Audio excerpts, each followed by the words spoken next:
Hoje irei discutir como diagnósticos podem ser usados, eventualmente, para justificar abusos, danos sociais, comportamentos antissociais, né? O que eu quero dizer com isso, para a gente possa entender? Essa questão veio a partir de uma pessoa no canal que disse num comentário que se eu poderia discutir como certas pessoas usam quando elas conseguem um diagnóstico de algo, aquele seu transtorno para justificar condutas terríveis para outras pessoas. E isso me trouxe, imediatamente essa pergunta, me trouxe vários exemplos de pessoas depressivas que justificam seu mau humor ou agressividade na depressão, pessoas ansiosas que agem feito sem nenhum respeito pelos outros e depois dizem que é ansiedade, ou, no caso, até transtornos mais graves, que eu já presenciei as pessoas fazendo isso. Então, acho importante discutir isso, porque há pessoas que são diagnosticadas com algo, seja de autodiagnóstico, seja porque foram diagnosticadas por um médico, por um psicólogo, por um psiquiatra, e após o diagnóstico, elas começam a apresentar não uma melhora na conduta. Elas, por exemplo, se é diagnosticado, deveria ser um alívio. Agora você sabe como se tratar. Ao invés de melhorar, essas pessoas pioram na sua conduta, começam a causar danos às outras pessoas e justificam os danos no seu diagnóstico. Ou, por exemplo, se é depressivo, foi diagnosticado com depressão. Ao invés de você, agora com o tratamento, com o antidepressivo, você melhorar, você começa a se tornar uma pessoa cada vez mais mal-humorada, cada vez mais pessimista e cada vez mais inapta para fazer as coisas. Como você está fazendo o tratamento, tomando antidepressivo, você piorou. Ou a pessoa ansiosa que fica mais ansiosa ao ponto de ter agressividade ou comportamentos impulsivos que são danosos para outras pessoas. Como? Então, há a possibilidade de algumas pessoas, ao terem um diagnóstico, não estarem interessadas, elas vão dizer que estão em buscar sua melhora, mas estão apenas interessadas em justificar suas ações. Então, porque as pessoas podem não assumir que, olha, eu não estou tentando melhorar, mas ela pode simplesmente o diagnóstico servir, ter essa utilidade de justificar suas ações.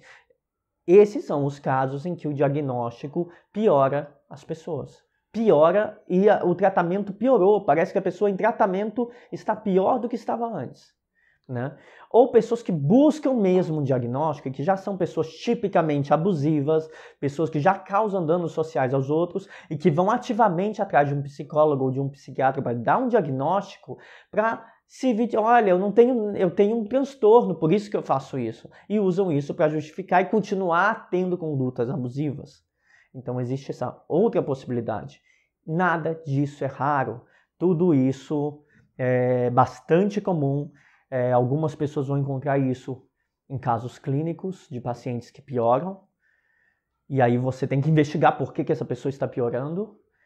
Algumas pessoas vão ver pacientes chegando e vão notar que elas chegam com uma ideia, eu sou depressivo. E aí na prática você vai vendo que essa pessoa não é bem depressiva, ela pode até ter ser uma pessoa com traços até antissociais e estarem usando um adoecimento para isso, uma pessoa altamente desregulada emocionalmente, que é super agressiva e que o que ela deveria estar buscando tratamento é para essa regulação emocional desse alto nível de agressividade, ela vai dizer, eu sou ansiosa porque aqui é um diagnóstico para poder continuar sendo agressiva socialmente, agressiva com a sua família, agressiva no trabalho e justificar, eu tenho um problema, não é culpa minha. Então tem alguns pressupostos desses diagnósticos usados por pessoas que se valem deles para manipular, né? Para não assumir sua responsabilidade. Primeiro, de que se você tem uma doença psicológica não é sua culpa. Talvez a formação dessa doença não é sua culpa. A responsabilidade por melhorar dela, no entanto, exige seu comprometimento, né? Você não escolheu, ninguém escolhe ser deprimido, ninguém escolhe ser ansioso, ninguém escolhe ter estresse pós-traumático, ninguém escolhe ter um transtorno de personalidade. Mas você escolhe se quer se tratar dele ou se vai usar ele para manter seus problemas. Então, essa é uma questão. As pessoas usam acreditam e caem muito fácil nesse discurso, a pessoa não tem culpa. Então, quem tem essas doenças, essas psicopatologias, vão usar isso, que socialmente é bem aceito. Eu não tenho culpa. Não tem culpa por ser assim. Então é fácil de manipular usando esse argumento. Um outro pressuposto, argumento é: eu estou sofrendo. Veja, eu te fiz mal, mas eu estou sofrendo. E aí você começa, sei lá, se a pessoa é ansiosa, te tratou muito mal, ela tem, sei lá, ansiedade generalizada, te tratou muito mal, aí você cobra: eu não aceito ser tratado assim. Aí a pessoa: você não entende, eu estou sofrendo. E começa a te fazer de culpado, porque você não aceitou essa conduta agressiva da pessoa. E aí você começa a se sentir mal: ela é uma pessoa adoecida, está em tratamento, eu não deveria, realmente ela tem um problema. Não, você deveria sim, tá? Muito disso acontece, por exemplo, em transtornos de personalidade, é bem comum, com borderlines, por exemplo. Ela usa um próprio sofrimento: eu estou sofrendo. E aí, se você não aceita, essas pessoas podem tentar, principalmente as que não estão em tratamento continuado, ou as que estão, mas numa terapia que não busca lá se responsabilizar pela sua própria melhora, que deve ser: todo paciente é responsável pela sua própria melhora, não é só o terapeuta. Você tem que estar comprometido com a melhora. Fazer você se sentir ruim por questionar. Então isso é bem comum nesse transtorno, mas é comum em vários. Isso depende muito mais da pessoa. Eu estou sofrendo e usar isso para te atribuir culpa, para fazer você se sentir culpado, envergonhado por questionar uma conduta. Então, mas tudo isso é usado porque funciona. Socialmente a gente acha que as pessoas não têm culpa pelo que elas adoeceram. A gente acha que sei lá, é ruim você cobrar alguém que está adoecido, só que as pessoas têm que estar comprometidas. É como você, sei lá, tá com cirrose e ficar bebendo álcool, sendo que sua família está sofrendo junto com você. Aí você não vai falar: essa pessoa é irresponsável, porque ela vai, sei lá, sua família depende financeiramente de você está no tratamento, corre risco de vida, e você vai beber mais. Você não vai achar que essa pessoa é irresponsável, porque pode causar a própria morte, assim. Transtornos psicológicos também. Se você piora a sua situação e usa os transtornos para piorar, você é responsável. Você está sendo irresponsável por fazer isso. E para você melhorar, você tem que assumir a responsabilidade pelo seu tratamento, né? Então, uma categoria que ajuda a entender isso, de pessoas que usam transtornos para justificar, é ganhos secundários. A categoria de ganhos secundários significa que, uma vez que se sabe que um comportamento específico funciona para algo, ele é mantido. Por exemplo, o transtorno pode funcionar para algo, ele pode lhe favorecer para conseguir coisas.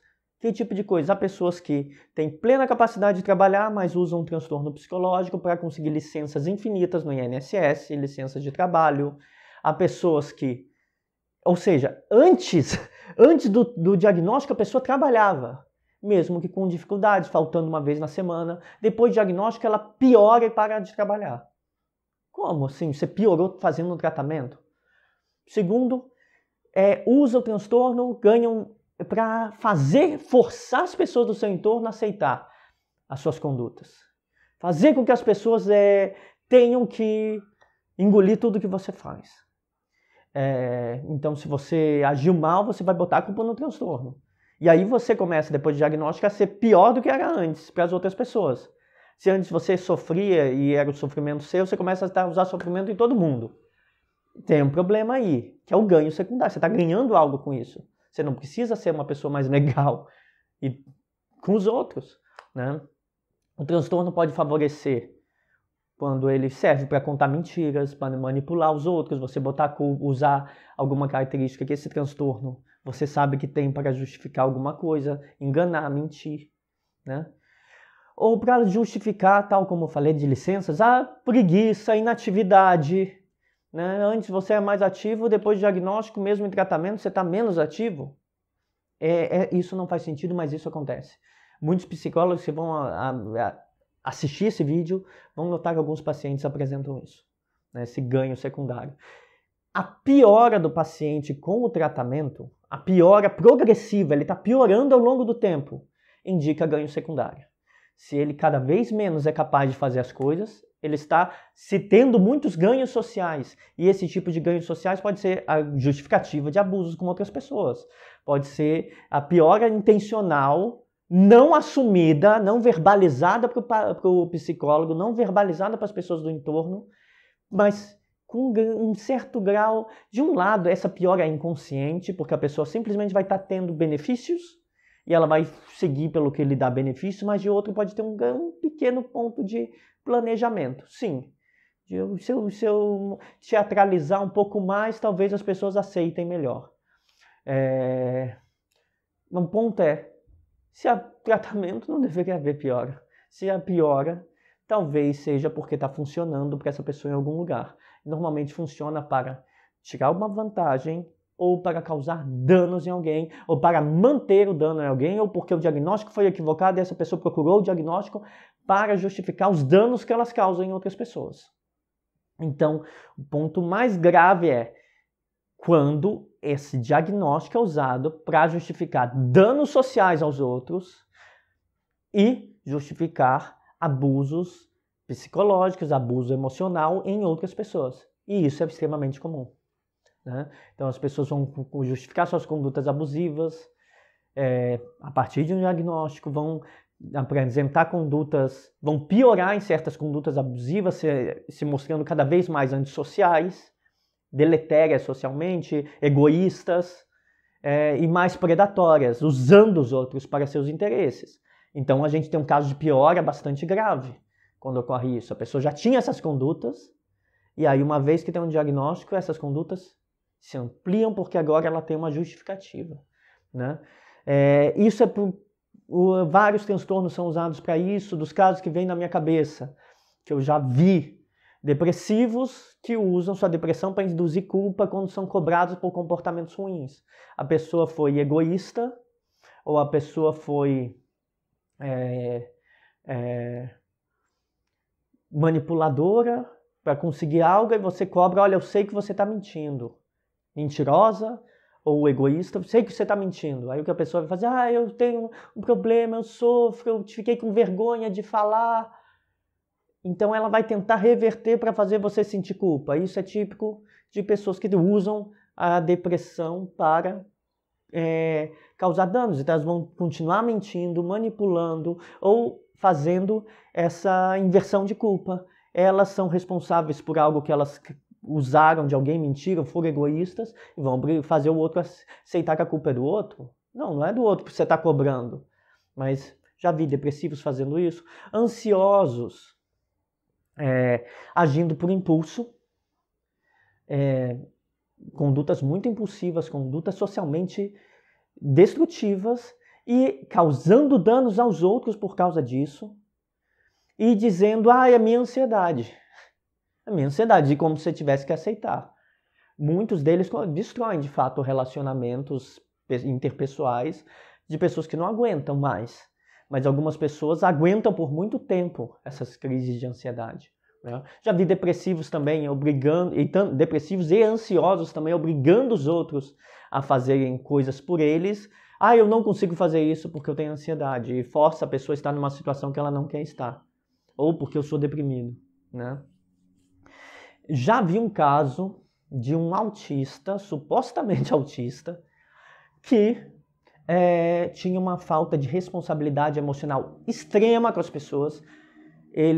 Sempre que alguém questionava qualquer conduta dele, ele começava a acusar a pessoa, dizendo que a pessoa não entendia o transtorno dele, ou quando a pessoa lhe cobrava qualquer comprometimento com a amizade, com a família, ou com relacionamento íntimo, ele se mostrava frio, indiferente e como se fosse uma característica internizada dele. Então, basicamente, essa pessoa estava usando um suposto autismo e atribuindo a esse autismo uma indiferença emocional, que não é o caso de todos os autistas.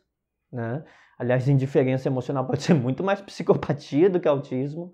Os autistas podem ter um grau de distanciamento, baixa empatia, mas eles entendem o que estão quando causam danos às outras pessoas. Então ele estava usando isso para ter total falta de responsabilidade e até um certo planejamento. Se a pessoa me cobrar, eu vou me distanciar. Vou fazer um tratamento de silêncio, basicamente. Vou fazer ghosting, ou vou simplesmente ignorá-la. Então está usando um suposto autismo para isso. Já vi um caso assim. Por isso eu digo suposto, porque para mim era alguém que simplesmente usa o diagnóstico. Bastante comum, no caso de pacientes borderlines que não endossam bem o tratamento, terem conduta agressiva, ciumenta, controladora e justificarem isso no transtorno ao invés de tentarem melhorar essas condutas para ter melhora no transtorno.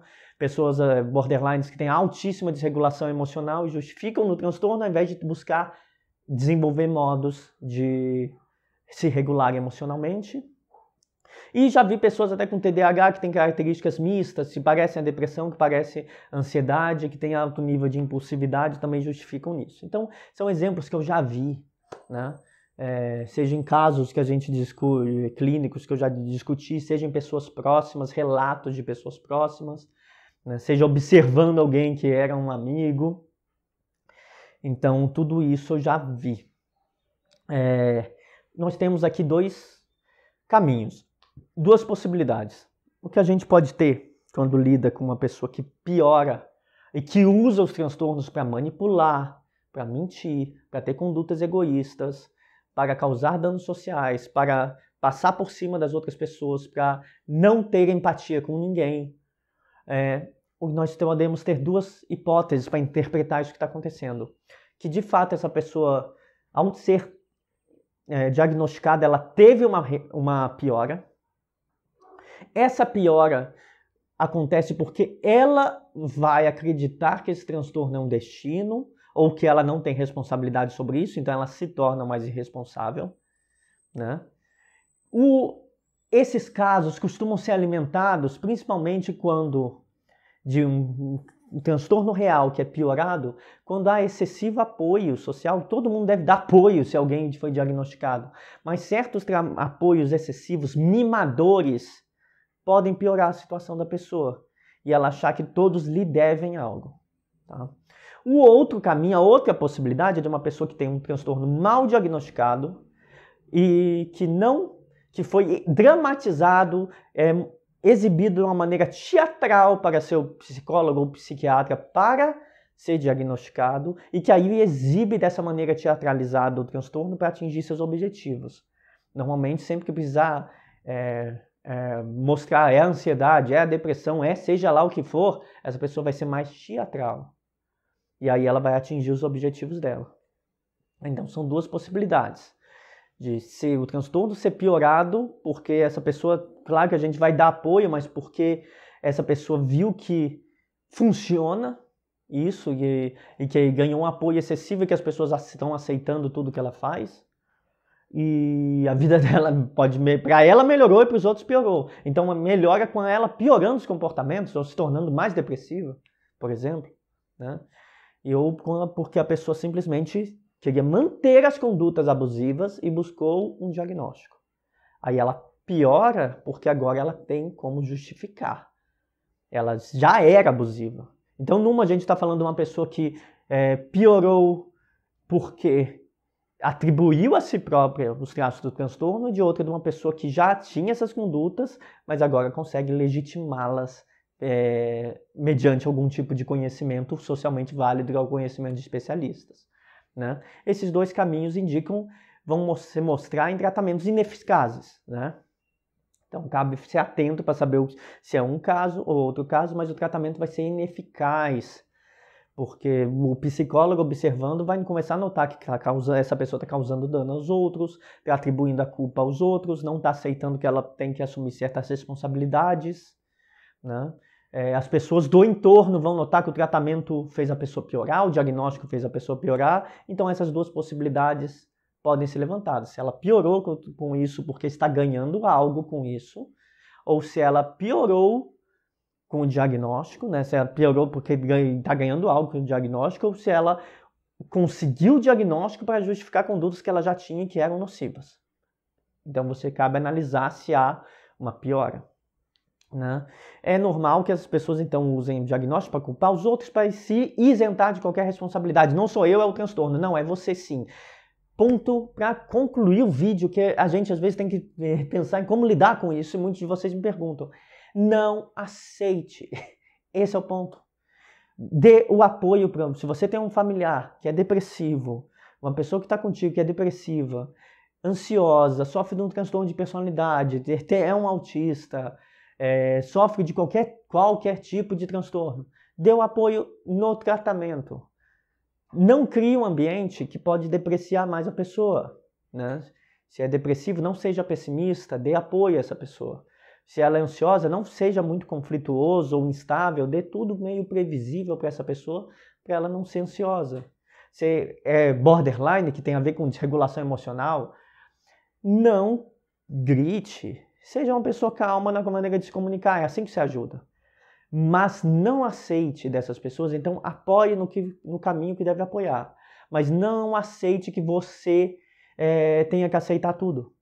Você não é mal por dizer não. Você não precisa aceitar tudo. Diga não quando essa pessoa usar o transtorno dela para te fazer mal. Quando ela usar o transtorno dela para fazer mal aos outros ou para usar outras pessoas.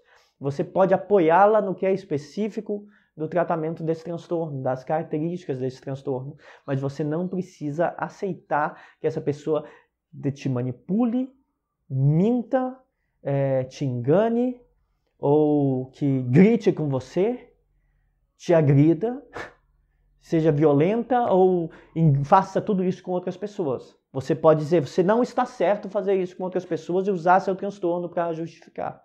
A gente está apoiando o seu tratamento, então você também se apoie não fazendo isso com as outras pessoas. É preciso que sejamos duros quando alguém começa a ter ganhos secundários. Quer pagar os ganhos secundários? Seja duro. Porque você vai mostrar que ela não vai ganhar nada mentindo, não vai ganhar nada sendo agressiva, ofendendo as outras pessoas e usando os transtornos para justificar. Mas se você for aceitar tudo, a pessoa gritou com você, falou um absurdo para você, ela fala, não, foi minha ansiedade. Você não tem que aceitar isso. Você aceitar isso, você está fazendo com que essa pessoa aprenda que ela vai conseguir tudo justificando um transtorno, e aí depois ela vai chegar na pessoa que ela se relaciona, nos amigos, e vai fazer a mesma coisa. Então bote limites. Tá? Isso ajuda a cortar essa conduta de ganhos secundários. A pessoa não vai ganhar mais do que ela ganha com o transtorno. Ela vai reclamar, vai chorar, mas você diga, eu vou lhe apoiar no que é específico do seu transtorno. Eu não vou lhe apoiar quando você usar isso para fazer mal para alguém. Ponha limites. Né? Então, como lidar com isso? Pondo limites. Então, eu tentei mostrar nesse vídeo como diagnósticos podem apresentar um problema, justamente em pessoas que vão usá-lo para justificar danos ou abusos. Né? Então, é importante que nós saibamos identificar quando isso ocorre e evitar que isso se mantenha.